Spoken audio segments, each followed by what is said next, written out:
part 2 of Erlene's vet visit. So we just cultured her, checked her for breeding soundness and to make sure she didn't have an infection in her uterus. That's in part 1.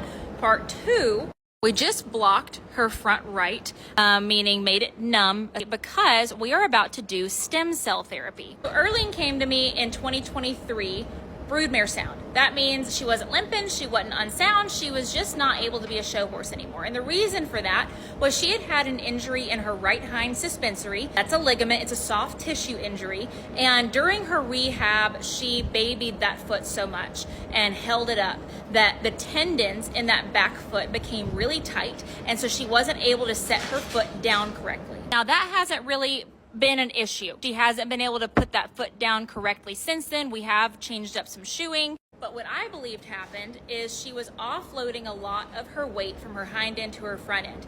And I believe the injury that we are seeing now in her front right, she has what we believe is an old tendon injury, but she has about a 10% tear in her digital deep flexor tendon. Now, that wasn't something that was bothering her for a couple of years, but we have rough, rocky ground. She goes out with a bunch of mares. She's in large pastures. She runs, she plays.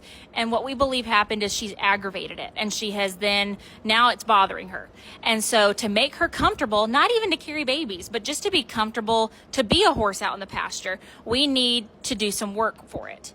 Now, while she's not pregnant and she's not caring for a foal and she's able to do some stall rest and some rehab, one of the things we've chosen to do for her is stem cell therapy.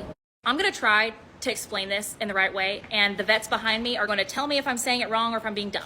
He said, yeah, I'll tell you if you're being dumb. So anyway, the stem cells we're using for her are bone marrow derived. So essentially these stem cells came from bone marrow and they don't have a job yet. So these stem cells, when they are relocated to, let's say, for instance, for Erlene, it's a soft tissue injury. It's the digital deep flexor tendon. We're hoping that those stem cells will turn into that type of cell to help the healing process and to really like load up that area with those cells to encourage healing. And so the theory is when you put those stem cells in there, they turn into the type of cells they need to be to heal that area.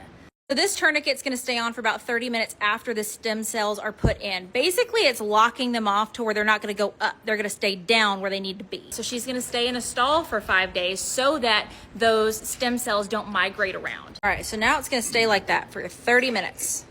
Okay, so now she's going to go up for 5 days, be hand walked on those days, and then we will slowly start putting her out. We are also starting her on Adequan. I've talked about that in a video previously as well. So let's cross our fingers that this works really well for her, and stay tuned.